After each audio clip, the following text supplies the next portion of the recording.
श्रोते हो, कोमजलेलं फूल या श्री अरुण हरकारे लिखित कथेचा हा पुढील भाग मी मंदार धर्माधिकारी आता आपल्याला सादर करत आहे. दांडेकरांना खरे साहेबांच्या घरी जाऊन बराच वेळ झाला होता. काय म्हणता दांडेकर, एवढ्या रात्री? साहेब, डॉक्टर सोमाणींनी आणि इतर काही स्पेशालिस्टनी पप्पूला तपासलं. मग त्यांना वाटतं पप्पू सिरियस आहे. लवकर ऑपरेशन केलं नाही तर काही पण होण्याची शक्यता आहे. मग ऑपरेशन केलं नाही आणि काही झालं तर? खरं आहे, रिस्क घेण्यात काही अर्थ नाही. मग ऑपरेशन करायला सांगू? दुसरा मार्ग नाही, पण ऑपरेशन रिस्की असणार ना? हो, दांडेकर खरे विचार करत म्हणाले. सर्वांनी ठरवलंय तर ऑपरेशन करून घ्या. काही बरं वाईट झालं तर उगाच मनाला लागेल. खरंय साहेब, निघतो मी आता. अच्छा, खरे साहेब म्हणाले. दांडेकर हॉस्पिटलमध्ये आले तेव्हा सुगंधा घरी गेली होती. दांडेकरांनी तिच्या घरी निरोप पाठवला की आम्ही ऑपरेशन करायला तयार आहोत. दुसऱ्या दिवशी सकाळचे 7 वाजले असावेत. सुगंधा नेहमीपेक्षा लवकर आली. डॉक्टरांना तिने रात्रीच फोन करून कळवलं होतं. ऑपरेशन थिएटर रेडी करायला सिस्टरला कळवलं. मग ती पप्पूच्या रूममध्ये आली. दांडेकर फॅमिली त्यांच्याजवळ बसली होती. मिसेस दांडेकर सारखे रडत होत्या. त्यांनी मिस्टरांना सांगितलं असेल का? सुगंधाच्या मनात विचार येऊन गेला, पण काही सांगता येत नव्हतं. ऑपरेशनची तयारी सुरू झाली. पप्पूला स्ट्रेचरवर झोपवलं आणि मिसेस दांडेकरांनी रडायला सुरुवात केली. पप्पूचे बाबा सुगंधासोबत बाहेर आले. डॉक्टर, मला खरं सांगा. काय? पप्पू बरा होईल? आम्ही प्रयत्न करतोय. डॉक्टर, काही करून पप्पूला बरं करा. तुम्हाला कल्पना नसेल, त्याला काही झालं ना तर त्याची आई जिवंत राहणार नाही. सारखी रडते हो. ते ऐकलं आणि सुगंधाच्या लक्षात आलं की मी मारलं हे पप्पूच्या आईनं अजून त्यांना सांगितलेलं नाही.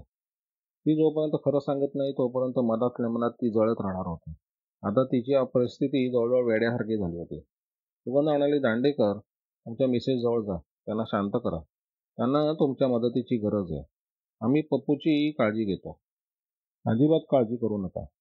माझा राग मी पेशंटवरती कधीच काढत नाही. एवढं बोलून सुगंधा ऑपरेशन थिएटरमध्ये शिकली. दांडेकरांनी विचार केला, काय हे? आपला 5 वर्षाचा मुलगा एकटा आत आहे. डॉक्टर त्याचं डोकं चिरतील. एखादी सुरी इकडची तिकडे झाली की सगळं संपलं. मी आणि त्याच्या इथे आहोत, पण त्याच्याकरता आम्ही काहीच करू शकत नाही. दांडेकर परत पप्पूच्या रूममध्ये आले. पप्पूची आई सारखी रडत होती. पप्पूच्या बाबांनी तिला समजावलं, अगं हे बघ, किती दुःख करून घेशील. जे व्हायचं ते होणारच आहे. आता तर मला तुझी आणि तुझी मला दोघांना एकमेकांची खूप गरज आहे. समजा काही घडलं तर वाईट. नाही नाही नाही, पप्पूची आई ओरडले. समजा काही वाईट झालं तर आपण परत विचार करू. एखादं मूल दत्तक घेऊ. आधी मला वाटायचं आपल्याला निदान 2-3 मुलं तरी हवीत. चांगली गुटगुटीत सुंदर. पण ते आपल्या नशिबात नाही. पप्पूच्या आईनं रुमालाने डोळे पुसले. मी आणखी एक ठरवलंय. मला वाटलं जे काही झालं त्याला मी जबाबदार आहे. तुम्ही? हो. कसं काय?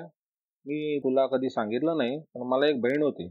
जन्मानंतर 1-2 महिन्यातच वारली. खूप अशक्त होती. मला वाटतं आता जे काही होतंय ते आमच्या फॅमिलीत होतं, म्हणून पप्पूला झालं. मी तुला आधी सांगितलं नाही, पण मनातल्या मनात मी जळत होतो. उगाचच तुला त्रास झाला. मला क्षमा करशील? पप्पूच्या आईनं परत रडायला सुरुवात केली. पप्पूच्या बाबांनी समजायला प्रयत्न केला तिला. हे बघ, आणखी आता तुम्ही काहीच बोलू नका, पप्पूची आई म्हणाली. थिएटरमध्ये ऑपरेशन सुरू होतं. सुगंधा डॉक्टरांना मदत करत होती. थोड्या वेळाने ऑपरेशन संपलं.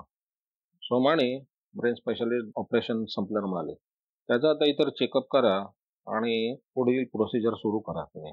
आणि तसंच काही वाटलं तर मला फोन करा. सुगंधा म्हणाली, डॉक्टर थँक्यू. ऑपरेशन संपलं, ते यशस्वी झालं यांचं समाधान तिच्या आणि डॉक्टरांच्या चेहऱ्यावर दिसत होतं. पप्पूला तिने ICU मध्ये हलवायला सांगितलं आणि ती केबिनमध्ये आली. तिथे पप्पूचे आई बाबा तिची वाट बघत होते. तिच्या चेहऱ्यावर हास्य होतं ते बघून ऑपरेशन यशस्वी झालं हे दांडेकरांच्या लक्षात आलं. सगळं व्यवस्थित पार पडलं.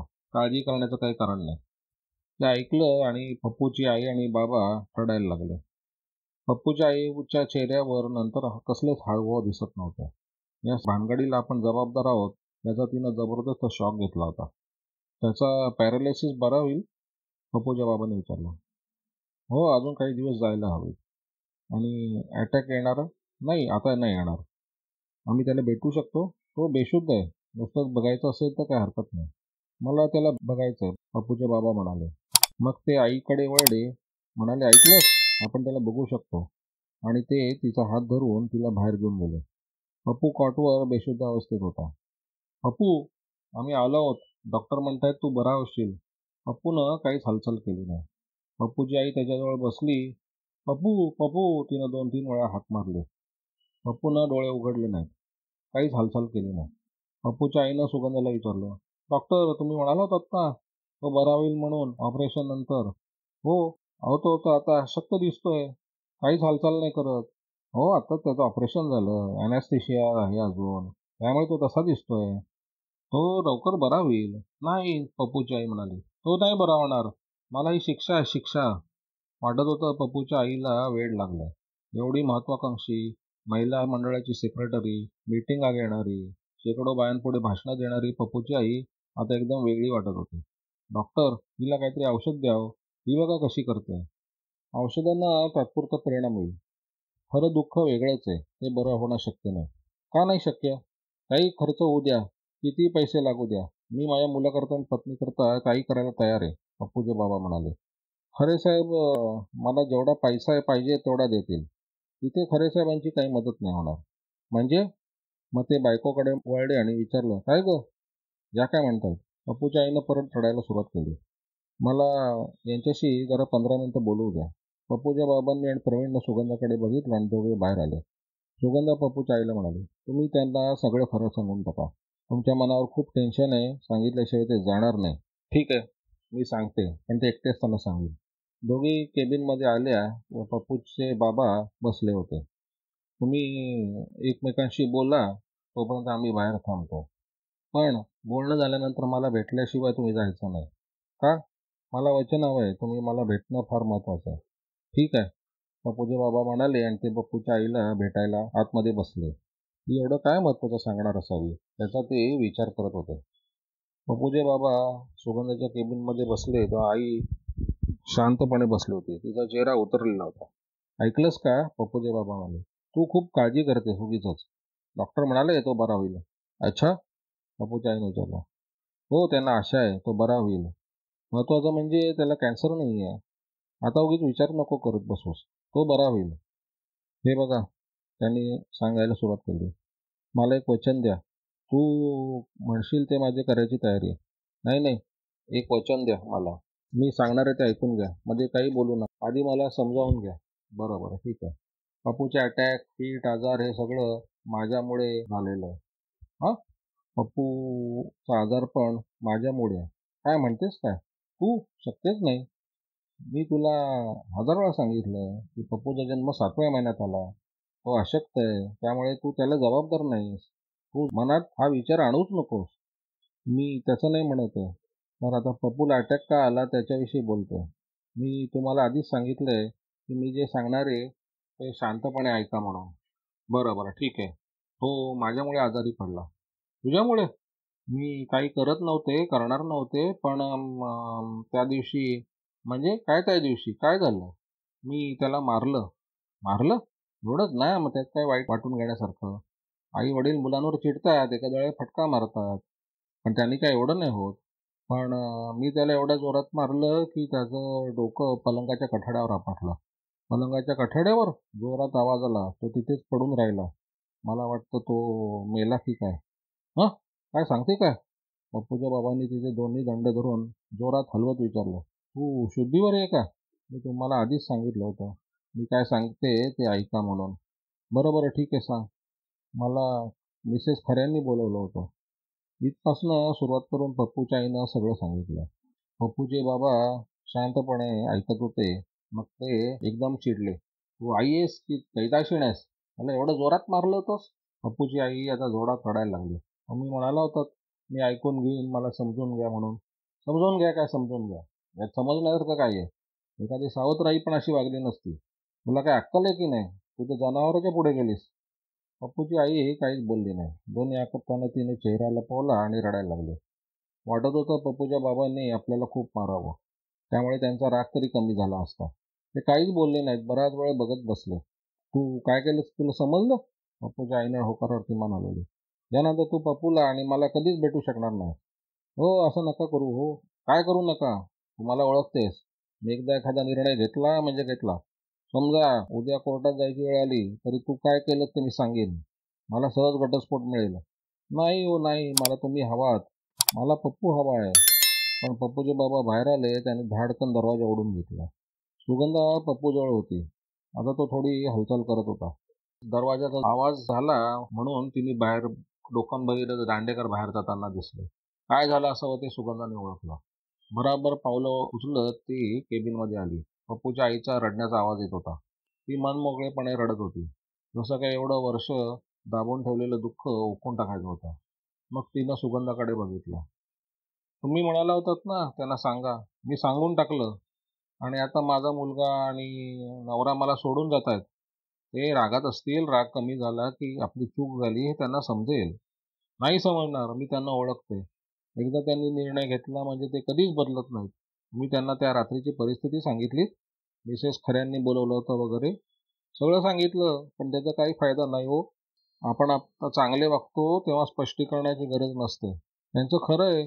सगळं व्यवस्थित असलं म्हणजे स्पष्टीकरण द्यावं नाही लागत. काही चुकलं कोणतंही स्पष्टीकरण दिलं तरी काही फायदा नसतो. सुगंध बाहेर आली. या परिस्थितीत त्यांना काही समजणं अशक्य होतं. ती हॉस्पिटलमध्ये आली पण पप्पूच्या आईचे विचार मनातून जात नव्हते. तिने फोन केला. सॉरी, दांडेकर आहेत का? सॉरी, सेक्रेटरी म्हणाली. ते ऑफिसमध्ये नाहीत. बोलवता येईल का त्यांना? नाही नाही, ते आणि खरे साहेब मीटिंगमध्ये आहेत. माफ करा, आम्ही त्यांना डिस्टर्ब नाही करू शकत. रिसिव्हर ठेवून दिला गेला. सुगंधाने काही वेळ विचार केला. खरे साहेबांना फोन केला. हॅलो, कोण? एका बाईचा आवाज आला. मला दांडेकरांशी बोलायचं आहे. ते खरे साहेबांसोबत आहेत, नंतर फोन करा. मग मी खरे साहेबांशी बोलते. खरे साहेब मीटिंगमध्ये असले की आम्ही त्यांना डिस्टर्ब नाही करत. मला सांगा, डॉक्टर सोमाणींचा फोन आहे. महत्त्वाचा मेसेज द्यायचा आहे. सॉरी डॉक्टर, ती म्हणाली. 1 मिनिट. काही वेळानं खरे साहेबांचा आवाज आला. डॉक्टर, काय झालं? पप्पू बरा आहे ना? काही विशेष? तो बरा आहे. आधी होता तसाच आहे. पण मला एका वेगळ्या विषयावर दांडेकरांशी बोलायचं आहे. त्यांना जे सांगायचं ते तुम्ही मला सांगू शकत नाही? नाही, मला त्यांच्याशीच बोलायचं आहे. काही वेळ गेला. खरे साहेबांनी रिसिव्हर दांडेकरांना दिला असावा. दांडेकरांचा आवाज आला. काय? ते अजून रागावलेले दिसत होते. मला तुमच्याशी काही प्रायव्हेट आणि पर्सनल बोलायचं आहे. कशाविषयी? मला वाटलं तुम्हाला माहिती आहे. मला काही बोलायची इच्छा नाही. खरे साहेबांशी पण नाही? की तुम्ही त्यांना सगळं सांगितलं खरं? दांडेकरांचा काहीच आवाज आला नाही. त्यांनी खरे साहेबांना सगळं सांगितलं असावं हे सुगंधाने ओळखलं. मला तुमच्या दोघांशीही बोलायचं आहे. ते शक्य नाही. हे बघा दांडेकर, तुमची बायको खूप आजारी आहे. तिचं काही पण होऊ शकतं. तिला तुमची सहानुभूती हवी आहे. ती मिळवण्याकरता मला खरे साहेबांशी बोलावंच लागणार आहे. माझी तयारी आहे. रिसिव्हर ठेवण्याचा आवाज आला. सुगंधाला वाटलं प्रवीणला फोन करून सांगावं. कदाचित तो दांडेकरांना समजावून सांगू शकेल. नंतर तिने निर्णय घेतला. साडी व्यवस्थित केली, बाहेर आली. टेलिफोन ऑपरेटरला म्हणाली, मी आता बाहेर जाते. कोणी विचारलं तर सांग 2-3 तास तरी परत येणार नाही म्हणून. सुगंधा 20-25 मिनिटातच खरे साहेबांच्या ऑफिसमध्ये पोहोचली. रिसेप्शननी खरे साहेबांच्या सेक्रेटरीला फोन केला. मॅडम, डॉक्टर सोमाणी खरे साहेबांना भेटायला आलेत. त्यांच्याशी बोला. शक्य नाही, ते आज दिवसभर बिझी आहेत. अपॉइंटमेंट ठरले आहेत. तिथे जायला उशीर झालाय. उद्या पण शक्य नाही. पुढच्या आठवड्यात चालेल. सुगंधा म्हणाली, नाही, मला त्यांच्याशी आत्ता इथे दांडेकर असताना बोलायचंय. सेक्रेटरी म्हणाली, थोडा वेळ थांबा. मग काही वेळाने परत तिचा आवाज आला. खरे साहेब तुम्हाला भेटतील, पण त्यांना वेळ नाही. थोडक्यात काम आटपून घ्या. सुगंधा म्हणाली, मला पण खरा वेळ नाही. आणि ती खरे साहेबांच्या केबिनमध्ये शिरली. एका टेबलाच्या मागे खरे साहेब बसले होते. त्यांच्या शेजारी दांडेकर उभे होते. दोघेही तिच्याकडे रागाने बघत होते. खरे साहेब म्हणाले, डॉक्टर काय म्हणताय? मला वाटलं, सुगंधा म्हणाली, दांडेकरांनी तुम्हाला सगळं खरं सांगितलंय. जे काही घडलं ते फार विचित्र आहे. आपण आपल्याला अप्पर मिडल क्लासचे लोक समजतो. पण जे काही झालं ते फक्त विचित्र आहे की त्याच्याविषयी बोलताना कसं तरीच वाटतंय. दोघांचेही चेहरे रागावलेले दिसत होते. मला वाटतं, सुगंधाने बोलायला सुरुवात केली. एकदा एक ठराविक स्टँडर्ड आलं की रागावर मारण्यावर आपोआप कंट्रोल येतं, असं काही लोकांचं मत आहे. पण ते चुकीचं आहे. मी गरीब श्रीमंत आई वडिलांना मुलावर प्रेम करताना बघितलंय. काही गरीब आई वडील मुलांना अजिबात मारत नाहीत. काही श्रीमंत आई वडील मुलांना मारतात. आणि म्हणूनच मुलाला मारल्यामुळे काही वेळ संपूर्ण कुटुंबच धोक्यात येतं. आई मुलाला का मारते? सुगंधा म्हणाली. त्याची वेगवेगळी कारणं असू शकतात. म्हणून पप्पूच्या आईविषयी विचार करताना तुम्हाला स्वतःचा स्वभाव कसा आहे बघायला हवं. दांडेकर म्हणाले, हे बघा, पप्पूच्या आईची चूक नाही हे सांगताना तुम्ही मला इथे जर बोलणार असाल तर मी ऐकून घेणार नाही. मी इथे कोणाची बाजू घ्यायला किंवा कोणावर आरोप करायला आलेले नाही. मी एवढं सांगते की ज्या 2 व्यक्तींवर तुम्ही प्रेम करताय त्यांच्याशी कसं वागता याचा विचार करा. ते आता विसरा. मी आता एकच ठरवलंय. तिची माझ्याशी संसार करण्याची लायकी नाही. तिला माझ्या मुलाला सांभाळता आलं नाही. मी आता कोर्टात जाणार आहे. ते ऐकलं आणि खरे साहेबांनी मान हलवली. सुगंधाच्या लक्षात आलं खरे साहेबांनी आणि दांडेकरांनी निर्णय घेतलाय. सुगंधा म्हणाली, पण या केसमध्ये माझी किंवा डॉक्टर प्रधानांची काय पोझिशन आहे हे तुमच्या लक्षात आलं नाही. यात काय संबंध येतो? खरे साहेबांनी विचारलं. मला आणि डॉक्टर प्रधानांना कायद्याप्रमाणे काहीतरी करायला हवं. काय? आई वडील मुलांना मारतात, मुलाचं आयुष्य धोक्यात आहे हे समजलं की डॉक्टर पोलिसांना रिपोर्ट करू शकतो. त्यामुळे मुलाच्या आई वडिलांना त्रास होईल असं वाटलं तर ते जे काही झालं असेल ते मनात ठेवतो. आता तुम्ही पप्पूच्या आईशी ज्याप्रमाणे वागणार आहात ते बघून मला कोर्टात जाण्याशिवाय मार्ग नाही. पण तुम्ही पप्पूच्या आईला मदत करणार असाल तर मी नक्कीच काही करणार नाही. तुम्ही तिला दुखवलं तर नक्कीच मी कोर्टात जाईन. दांडेकरांनी खरे साहेबांकडे बघितलं. त्याचं मत त्यांना समजावून घ्यायचं असावं. पण खरे साहेब समोर बघत होते. ही भानगड कोर्टात गेली तर काय होईल? पप्पूमुळे हॉस्पिटलची बदनामी आणि दांडेकरांमुळे कंपनीची. त्यामुळे दांडेकरांना कामावरून काढून टाकावं लागणार होतं. दांडेकरांवर आपण खूप जबाबदाऱ्या सोपवल्या आहेत. डॉक्टर सोमाणींनी हॉस्पिटलमध्ये लफडी केली. आता ही बाई इथे भानगडी करते. तिचं नाव ऐकलं तेव्हापासून डोकेदुखी सुरू झालेली आहे. उगाच भानगडी वाढवण्यात आता अर्थ नव्हता. खरे म्हणाले, दांडेकर या काय म्हणतात ते आपण ऐकून घेऊ. दांडेकरांना ते ऐकून आश्चर्यच वाटलं. खरे साहेब चिडतील, हकलून देतील हिला असं वाटत होतं. पण हे विचित्र घडत होतं. दांडेकर शांतपणे खुर्चीत बसले. सुगंधा काही उलट-सुलट बोलली की तिला उत्तर देण्याची तयारी त्यांच्या चेहऱ्यावर दिसत होती. सुगंधा म्हणाली, आमच्या समोर बऱ्याच केसेस येतात. आई वडील मुलांना मारतात. नुसता शारीरिक मार दिला की मुलं दुखावतात असं नाही. प्रेम मिळालं नाही तरी त्यांना मानसिक त्रास होतो. तुमच्या बायकोची परिस्थिती तशी आहे. त्यांना खूप कमी प्रेम मिळालं. त्यांचे आई वडील लहानपणीच वारले. आई नोकरी करायची त्यामुळे एकटं राहावं लागायचं. ते मला माहिती आहे, दांडेकर म्हणाले. तिनं मला सांगितलंय ते. तुम्ही तुमच्या वडिलांविषयी सांगत होतात. तशाच त्या त्यांच्या आई वडिलांविषयी सांगत असणार. तिच्या आणि माझ्या वडिलांमध्ये खूप फरक होता. माझ्या वडिलांनी आम्हा मुलांकरता खूप त्याग केला. ते म्हणायचे त्याप्रमाणे आम्ही वागत आलो आहोत. सुगंधा म्हणाली, फक्त आधी वडील म्हणाले तसं वागलात आणि आता खरे साहेब सांगतील तसे वागतात. खरे साहेबांचा चेहरा लाल भडक झाला. सुगंधा त्यांच्याकडे लक्ष न देता म्हणाली, माझी खात्री आहे तुमच्या वडिलांना वाटलं असेल ते तुम्हाला चांगलं वळण लावतात. पण एखादी महत्वाकांक्षा पूर्ण नाही झाली की मनुष्य चिडतो आणि मग तो राग घरच्या लोकांवर निघतो. ज्या व्यक्तींना लहानपणी प्रेम मिळालेलं नसतं त्या मोठेपणी तशाच वागतात. एकमेकांवर राग काढतात. तुम्ही तुमच्या बायकोशी तसंच वागतायत. दांडेकर ओरडून म्हणाले, तुम्ही खोटं बोलताय. बायकोला सुख देण्याकरता माझ्या एवढे कष्ट कोणी केले नसतील. मी तिला घर दिलं, पैसा दिला, समाजात प्रतिष्ठा मिळवून दिली. सुगंधा म्हणाले, आणि तिला पळायला लावलं. तुम्ही पुढे पळत होतात आणि तुमच्या मागे ती पळत होती पैशाकरता. गरिबांनाच पैसा हवा असतो असं नाही, श्रीमंतांना पण तो जास्त हवा असतो. पण मी तिला कधीच माझ्या मागे पळ म्हणून सांगितलं नाही. अहो, तुम्ही सांगायचीच गरज नव्हती दांडेकर. तुमच्या लक्षात येत नाही का? त्यांना घर हवं होतं. घरात समाधान राहण्याकरता तुम्हाला खुश ठेवणं महत्वाचं होतं आणि तेच करण्याचा त्या प्रयत्न करत होत्या. दांडेकर म्हणाले, पण तिला सगळं मिळालं होतं. काय मिळालं? तुमच्यासारख्या ट्रान्सफर व्हायच्या. ट्रान्सफर झाली तरी तुम्ही सारखे टूर असायचे. त्यांना आपला नवरा जवळ असावा असं वाटायचं. तिच्याकरता तुम्ही किती दिवस घरी राहायचे? तुम्ही बाहेर गावी गेलात की त्यांच्या मनात भीती असायची. तुम्ही घरी कधी याल की नाही याबद्दल. मी नेहमीच व्यवस्थित घरी आलो. नुसतं तेच दडपण त्यांच्या मनावर नव्हतं. त्याच सुमारास पप्पूचा जन्म झाला. दिवस असताना आईच्या मनात खरं तर चांगले विचार असायला हवे. त्यामुळे त्यांचं पोषण चांगलं होतं. त्यांच्या मनात सारखे तुमचे विचार, भीती मनात. तुम्ही 10 दिवस घरी असायचे आणि 20 दिवस बाहेर. त्यामुळे दिवस भरण्यापूर्वीच पप्पूची डिलिव्हरी झाली अशी शक्यता आहे. मुलाचा जन्म झाला की आईवर खूप जबाबदारी येते. ती टाळता पण येत नाही. दांडेकर, एखाद्या 3-4 महिन्याच्या मुलाला दिवसभर तुम्ही सांभाळून दाखवा आणि तुम्हाला आईच्या परिस्थितीची जाणीव होईल.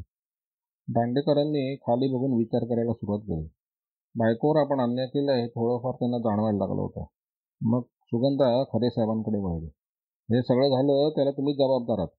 खरे साहेब सुगंधाकडे बघायला लागले. त्यांच्यावर आजपर्यंत असे कोणीच आरोप केले नव्हते. असे बोलण्याची हिंमत कोणाकडे झाली नव्हती. काय बोलावं ते त्यांना सुचेना.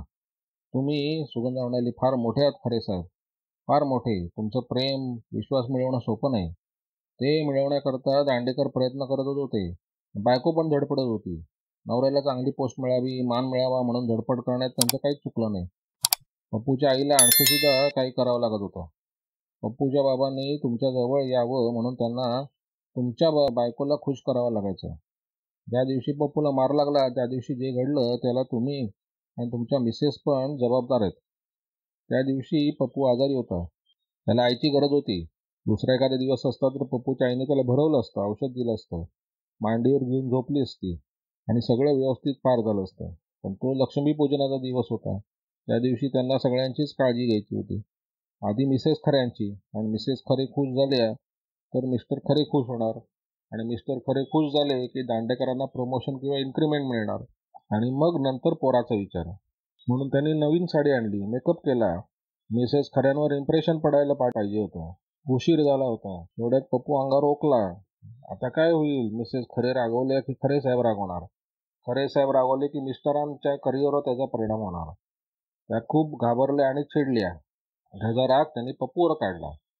खरे साहेब, प्रत्येक गोष्टीचं एक लिमिट असतं. तसंच माझं पण आहे. मी इथे आले शेवटचा प्रयत्न करायला. यानंतर जे होईल त्याकरता मला काहीच करता येणार नाही. माझ्यासारख्याच पप्पूच्या आईच्या मनात विचार येत आहेत. त्याला पण लिमिट आहे. शेवटची स्टेज येण्यापूर्वी त्यांना मदत हवी आहे. मग सुगंधा दांडेकरांकडे वळली. म्हणाली, त्यांना त्यांचा मुलगा आणि नवरा हवा आहे. त्या दोघांपैकी एक जरी सोडून गेला तरी त्यांच्या आयुष्याला काहीच अर्थ उरणार नाही. पण तिने पप्पूला दांडेकर म्हणाले, त्यांच्यापेक्षा तुम्ही जास्ती दोषी आहात दांडेकर. सुगंधा म्हणाली, मुलावर प्रेम आणि माया करणं निराळं, आणि प्रेम करण्याचं नाटक करणं निराळं. तुमचा मुलगा कदाचित मोठा प्लेअर होऊ शकणार नाही, पण तो हुशार आहे.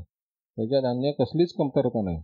पण त्याचा उजवा हात आणि पाय, आता तो बरा झाला किंवा नाही तरी त्याच्यावरती मनापासून प्रेम करायला हवं. ते जर करता येत नसेल तर तुम्हाला वडील म्हणून घेण्याचा अधिकार नाही. तो कसाही असला तरी त्याचं तुमच्यावर प्रेम आहे. त्याच्या आईचं पण. एक तरी संधी द्या त्यांना. दांडेकरांनी विचारलं. ती आता कुठे आहे? ती हॉस्पिटलमध्ये. त्या म्हणत होत्या पप्पूला बरं वाटलं की जाईन, तोपर्यंत इथेच थांबते. दांडेकर म्हणाले, चला मी हॉस्पिटलमध्ये येतो. त्यांनी खरे साहेबांकडे बघितलं आणि खरे साहेबांची परवानगी देतात की नाही याची वाट न बघत ते उठले. खरे साहेब खुर्चीवरून पुढे सरकले. दांडेकरांना थांबा म्हणून सांगण्याचा विचार केला, पण नंतर काय वाटलं कोणास ठाऊक, ते मागे बसले. ते म्हणाले, कोर्ट कचेऱ्या करून काही फायदा नाही. खरं आहे, सुगंधा म्हणाली. मला त्याची कल्पना आहे. दांडेकर फॅमिलीला त्रास होऊ नये असं मला वाटतं. खरे साहेबांनी विचारलं, त्या प्रमोशनचं काय? मी आधीच सांगितलं मला त्यात इंटरेस्ट नाही. हेच हेच बायकांचं चुकतं, खरे साहेब म्हणाले. तिथे एखादा पुरुष असता तर आपला फायदा कशातही ओळखून त्याप्रमाणे वागला असता. कोणताही पुरुष? सुगंधाने विचारलं. हो, बहुतेक, बरेचसे. तुम्ही असं का म्हणत नाहीत की जे पुरुष मी सिलेक्ट करतो तेच तसे वागले असते? तुमच्याऐवजी, खरे साहेब म्हणाले, ही केस फडके डॉक्टरांकडे असते तर काही प्रॉब्लेम निर्माण झाले नसते. त्यांनी चष्मा काढला, काचा रुमालाने पुसला आणि परत म्हणाले, पप्पूचा आजार फडक्यांना कळलाच नाही. त्यांचं काहीतरी वेगळंच मत होतं. असं काहीतरी होतं कधी कधी. प्रत्येक डॉक्टर कधीतरी चुकतो. त्यात फडक्यांची काही चूक नाही. तुमचा अंदाज खरा ठरला. हो, आणि मला माहिती आहे. खरे साहेबांना जिंकणारे लोक नेहमी आवडतात. खरे साहेब हसले. सुगंधाने हे कसं कळलं आणि कशी ती बोलली याचं त्यांना आश्चर्य वाटलं. ते म्हणाले, तुमच्या बऱ्याचशा कंप्लेंट माझ्याकडे आल्यात. मला माहिती आहे, सुगंधाने सांगितलं. तुम्हाला कसं समजलं हे सगळं? खरे साहेबांनी आश्चर्याने विचारलं. त्यात काही विशेष नाही. तुम्ही माझ्या विरुद्ध होतात. शक्य होईल तेवढे पुरावे गोळा कराल याचा अंदाज मी केला होता. शेवटी खरे साहेबांपासून काय लपून राहणार? आता खरे साहेब बरेच शांत झाले. म्हणाले, तुम्ही हॉस्पिटलविषयी केलेल्या कंप्लेंट खऱ्या आहेत. जे काही दोष असतील ते दूर करण्याचा मी प्रयत्न करतो. थँक्यू साहेब, सुगंधा म्हणाले आणि ती बाहेर आली. पप्पूचं ऑपरेशन होऊन 1 महिना होऊन गेला होता. आता तो आधीसारखा खेळायला आणि बोलायला लागला होता. थोडा अशक्त होता, पण डॉक्टरांनी सांगितलं होतं तो बरा होईल काही दिवसातच. सुगंधा पप्पूच्या वॉर्डमध्ये आली तेव्हा पप्पूचे आईवडील कॉटवर बसले होते. दोघांच्या कसल्या तरी गप्पा सुरू होत्या. 1 महिन्यापूर्वी पप्पूच्या बाबांनी घटस्फोट घेण्याची तयारी केली होती हे त्यांच्याकडे बघून व खरं सुद्धा वाटत नव्हतं. सुगंधा म्हणाली, मिसेस दांडेकर, आज पप्पूला डिस्चार्ज देणार आहोत. मी सांगितलेलं लक्षात ठेवा. वेळेवर औषध देत जा. पप्पूची आई सुगंधाजवळ आली. तिचा हात हातात घेतला आणि त्यांच्या डोळ्यातून अश्रूचे ओघळ व्हायला सुरुवात झाली. या बाईमुळे आपला मुलगा आणि नवरा परत मिळाला. नाहीतर जगणं सुद्धा अशक्य झालं होतं हे तिला जाणवलं. सुगंधा त्यांना समजावत म्हणाली, हे बघा, सारखी रडणारी व्यक्ती कोणालाच आवडत नाही. पप्पू आणि पप्पूचे बाबा बघा तुमच्याकडे कसे बघतायत ते. पप्पूच्या आईने पटकन डोळे पुसले, चेहऱ्यावर उचना हास्य आणलं. सुगंधा पप्पूला म्हणाली, अच्छा, आईला तर 15 दिवसांनी मला भेटायची आठवण करा. पप्पूने मान हलवली. सुगंधा त्यांच्या रूममधून बाहेर आली. आज खूप धावपळ चालत होती. कुलकर्णी डॉक्टर रिटायर होणार होते. त्यांची सेंड ऑफ पार्टी होती. खरे साहेबांनी मुद्दाम बोलवलं होतं. डॉक्टर कुलकर्णींना हारतुरे देऊन झाल्यानंतर खरे साहेब भाषण करायला उभे राहिले. माझ्या डॉक्टर मित्र आणि बंधू भगिनींना त्यांनी बोलायला सुरुवात केली. आज डॉक्टर कुलकर्णी रिटायर होणार आहेत. जवळजवळ गेली 40 वर्ष ते हॉस्पिटलमध्ये काम करत होते. तोपर्यंत आम्हाला एक आधार होता. हॉस्पिटलच्या अनेक डॉक्टरांना त्यांचं मार्गदर्शन आलं. ते गेल्यानंतर एक मोठी उणीव भासणार आहे. मला वाटतं त्यांनी हॉस्पिटलकरता जे काही केलं त्याची थोडी परतफेड आपल्याला करण्यासारखी आहे. डॉक्टरांच्या हाताखाली ट्रेन झालेली त्यांच्यासारखीच एक हुशार डॉक्टर आपल्या हॉस्पिटलमध्ये आहे. डॉक्टर सोमाणींना तुम्ही ओळखताच. त्यांचं नाव मी न्यूरोलॉजी डिपार्टमेंटच्या हेड ऑफ द डिपार्टमेंट म्हणून रेकमेंड करतो. सुगंधा, प्रवीण आणि इतर डॉक्टर्स आश्चर्यानं खरे साहेबांकडे बघायला लागले. हा फरक कसा काय पडला हे समजायला मार्ग नव्हता. पण सगळ्या डॉक्टरांनी टाळ्यांच्या गजरात खरे साहेबांच्या निर्णयाचं स्वागत केलं. डॉक्टर कुलकर्णींनी खरे साहेबांकडे बघितलं आणि त्यांच्या चेहऱ्यावर तुमचा निर्णय योग्य आहे हे भाव होते. कार्यक्रम संपल्यानंतर खरे साहेब सुगंधाजवळ आले. डॉक्टर सोमाणी, आता तरी मी खुश आहात तुम्ही? त्यांनी विचारलं. एकाएकी हा फरक कसा काय झाला? सुगंधाने विचारला. तुम्हाला माहितीच आहे, खरे साहेब म्हणाले. मला हुशार व्यक्तींना चान्सेस मिळाले असं वाटतं. तुम्ही इतर डॉक्टरांपेक्षा हुशार आहात हे तुम्ही सिद्ध केलंय. मी हेड ऑफ द डिपार्टमेंट झाले की मला माझ्या कामात ढवळाढवळ चालणार नाही. ते शक्य असेल तरच मला प्रमोशन द्या. बदामे सुगंधाकडे रागाने बघायला लागले. सुगंध आपल्याला उद्देशून बोलते हे त्यांच्या लक्षात आलं होतं. खरे म्हणाले, डोंट वरी, काही प्रॉब्लेम आला तर तुम्ही कधी पण मला भेटू शकता. आता ते बदामेंकडे वळले. म्हणाले, डॉक्टर सोमाणींच्या ज्या कंप्लेंट असतील त्या शक्य तेवढ्या लगेच दूर करायच्या. त्या एका वाक्यानं डॉक्टर सोमाणींची पोस्ट बदामेंच्या वरती आहे हे स्पष्ट झालं. बदामेंनी मान हलवली आणि खरे साहेब म्हणतील ते ऐकणं भाग होतं. सगळं व्यवस्थित झालं. पप्पू बरा झाला. सुगंधाला हवी होती ती पोस्ट मिळाली, अधिकार मिळाले. पण तरी आयुष्यात कमतरता भासत होती. हे सगळं कोणासाठी करायचं? आपल्यावर माया करणारं, संकटाच्या वेळी धावून येणारं कोण होतं? प्रवीण तर आणखी दूर गेला होता. प्रमोशन मिळालं त्या दिवसापासून तर तो तिला टाळत होता. पण तो भेटत नव्हता म्हणून त्याची जास्त आठवण येत होती. शेवटी तिनं प्रवीणला फोन केला. हॅलो प्रवीण, काय म्हणते सुगंधा? बरेच दिवसात भेटलो नाही म्हणून फोन केला. बिझी होतो. आज वेळ मिळेल? संध्याकाळी 7 नंतर? ठीक आहे, भेटतो. दोघे हॉस्पिटलच्या बाहेर आले आणि चौपाटीवर येऊन बसले. पण प्रवीण मूडमध्ये नव्हता. त्याचं बोलणं लक्षात येत नव्हतं. वाटत होतं आज ना उद्या तुमच्या मनात जुन्या आठवणी जातील, पुढे काहीतरी मार्ग निघेल. आता शक्य नाही वाटत. कारण आधी जुन्या आठवणी त्रास देत होत्या. आता तुला प्रमोशन मिळालं म्हणजे जबाबदारी वाढली. आता जुन्या आठवणींसोबत नवीन पेशंटची काळजी म्हणजे माझ्या अपेक्षा कधीच पूर्ण होणार नाही, प्रवीण म्हणाला. मग काय ठरवलंयस? शक्य तेवढं दूर राहायचं. काही दिवस त्रास होईल पण मग ठीक आहे. स्पष्ट सांगितलंस ते बरं केलंस, सुगंधा म्हणाली. मला पण तेच वाटतं. मग फोन कशाला केलास? उगाचच मनस्ताप वाढवायला? सुगंधा मिस्किलपणे हसत होती. नाही, मग तुला भेटावंसं वाटलं का? सहजच. गेल्या 4-5 दिवसात तू आलाच नाहीस. फोन पण आला नाही. सारखी तुझी आठवण यायची. माझी? सुगंधा अजूनही मिस्किलपणे हसत होती आणि बघत होती. प्रवीण एवढा अजून मूडमध्ये नव्हता. हो, पण तू म्हणतेस ते खरं आहे. आता माझी जबाबदारी वाढली, काम पण वाढणार. प्रवीणनं तिचा हातात हातात घेतला. सुगंधा, तू खूप बिझी असतेस. तुझ्यासारखा आणखी काही स्त्रिया असतील त्यांच्यावर खूप जबाबदारी असते. म्हणून त्यांनी काही लग्न नाही केली आहेत ना. त्यांना मुलं नाहीत? आहेत की. मग तुझ्या माझ्याकडून ज्या अपेक्षा आहेत त्या मला पूर्ण करता येणार नाहीत, सुगंधा म्हणाली. कोणत्या अपेक्षा? अरे, तू घरी यायच्या आधी मी तुझी येण्याची वाट बघत थांबायचं. तुला वेगवेगळे पदार्थ खाऊ घालायचे. मग कुठेतरी फिरायला जायचं. माझं काम तुला माहितीच आहे ना. रात्रीचे 10 वाजतील यायला मला. मला पण माहिती आहे, तेवढीच कल्पना आहे मला. म्हणूनच वाटतं तू घेतला ना निर्णय. प्रवीण म्हणाला, नाही, मी काही निर्णय घेतला नाही. फक्त विचार करत होतो. आज तू बोललीस ते आधी कधीच सांगितलं नव्हतंस. मग दोघांच्या चेहऱ्यावर हळूहळू हास्य यायला लागलं. दिवसातला 1-1.5 तास तरी तू माझ्यासोबत राहशील ना? नक्कीच. That is more than sufficient, सुगंधानं विचारलं. याचाच अर्थ घरापेक्षा हॉस्पिटलकडे लक्ष देणारी बायको तुला चालेल? सुगंध हसली. प्रवीण अजून जोरात हसत म्हणाला, चालणार नाही, ती तिच्याबरोबर धावेन. प्रवीण तिला जवळ घेत म्हणाला,